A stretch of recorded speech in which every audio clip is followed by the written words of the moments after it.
Listen up, people. What I'm about to tell you is going to absolutely destroy everything you thought you knew about friendship, loyalty, and the masks we wear every single day. This isn't some feel-good fairy tale. This is raw, brutal reality. And if you can't handle the truth, then click away right now. But if you're ready to have your world turned upside down, then buckle up because we're diving headfirst into the most gut-wrenching story you'll hear this year. Smash that subscribe button right now. And I mean right now, because you're going to want to be part of this community when I drop these truth bombs that nobody else has the guts to tell you. Hit that notification bell too, because this channel doesn't play games. We deliver content that matters, content that changes lives, content that exposes the reality behind the perfect Instagram posts and fake smiles. So here's what happened, and I'm telling you this story exactly as it went down. No sugarcoating, no Hollywood ending, just pure, unfiltered truth that's going to make you question every friendship you've ever had. Taylor and Travis thought they knew their friend Patrick. They really did. They'd been hanging out for months, laughing together, sharing stories, building what they believed was an unbreakable bond. But here's the thing about people. We're all walking around with invisible scars, carrying burdens that would crush the average person, and we've become masters at hiding our pain behind perfectly crafted facades. That sunny afternoon started like any other. Patrick walked into their apartment wearing his usual smile, cracking jokes, being the friend they'd always known. But something was different. Taylor, being the observant one, noticed it first. The way Patrick's laughter didn't quite reach his eyes, the slight hesitation in his step, the way he kept rubbing his temples when he thought nobody was looking. "Patrick, what's going on with you?" Taylor finally asked. And that simple question shattered years of carefully constructed walls. What happened next is going to blow your mind. Patrick didn't just admit he was having a bad day. He didn't make some excuse about work stress or relationship drama.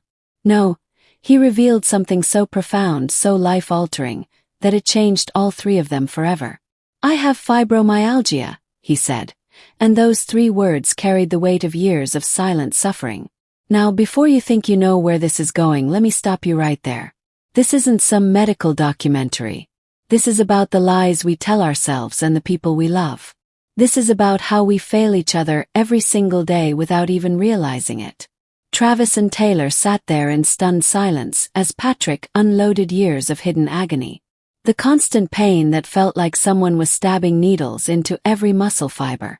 The exhaustion so crushing that getting out of bed felt like climbing Mount Everest. The isolation that comes from looking perfectly normal while feeling like your body is betraying you every waking moment. But here's what really gets me fired up. And this should make you absolutely furious too. Patrick had been suffering alone for years. While his so-called friends were making plans, celebrating achievements, and living their lives. He was fighting a war inside his own body that nobody could see. "Why didn't you tell us?" Taylor asked. And that question right there exposes everything wrong with how we approach friendship in this messed up world. Patrick's answer will haunt you. "I was afraid you wouldn't understand. I was afraid you'd look at me differently." That is the real tragedy here, people. We've created a society where suffering in silence feels safer than reaching out for help. We've made vulnerability so terrifying that people would rather endure hell alone than risk being judged, abandoned, or misunderstood. And you know what the worst part is? Patrick was probably right to be afraid. How many times have you distanced yourself from someone because their problems made you uncomfortable? How many times have you changed the subject when someone tried to share their real struggles? Be honest, we've all done it. But here's where this story takes a turn that nobody saw coming. Instead of awkward sympathy or empty promises, Taylor and Travis did something revolutionary. They got angry. Not at Patrick, at themselves. They were furious that their friend had been carrying this burden alone.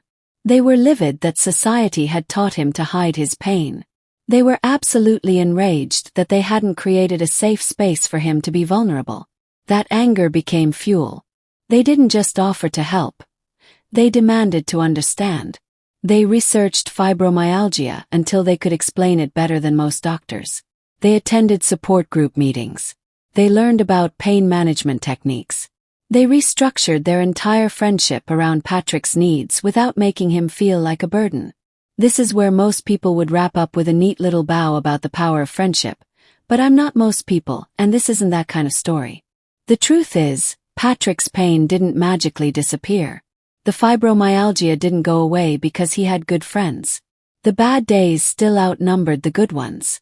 But something fundamental shifted in their dynamic that should inspire every single one of you watching this. They stopped pretending that everything was fine when it wasn't. They stopped using "how are you" as a meaningless greeting. They started having real conversations about real struggles. They created a friendship based on radical honesty instead of comfortable lies.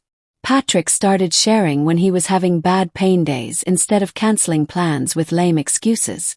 Taylor and Travis learned to read the subtle signs of a flare-up and adjusted their expectations accordingly. They found activities that worked with his condition instead of forcing him to keep up with things that caused more pain. But here's what really blew my mind about this whole situation. And this is the part that's going to change how you think about every relationship in your life. They all became better people through this process. Taylor learned that true friendship isn't about having fun together. It's about showing up when life gets ugly. Travis discovered that supporting someone doesn't mean fixing their problems. It means being present in their struggle. And Patrick, he learned that vulnerability isn't weakness. It's the foundation of genuine connection. The months that followed weren't a Hollywood montage of inspiring moments. There were days when Patrick was too exhausted to leave his apartment. There were times when Taylor and Travis felt helpless watching their friend suffer. There were moments of frustration, disappointment, and heartbreak. But they kept showing up. They kept choosing each other. They kept building something real in a world full of fake connections and surface-level relationships. 6 months later, sitting in that same coffee shop where they'd shared countless meaningless conversations, Patrick said something that still gives me chills. "You saved my life. Not by curing my illness, but by making it safe to stop pretending I was okay." That right there is what real friendship looks like, people. It's not about the good times. Anyone can be your friend when life is easy. Real friendship is about creating space for someone's whole truth, not just the parts that make you comfortable.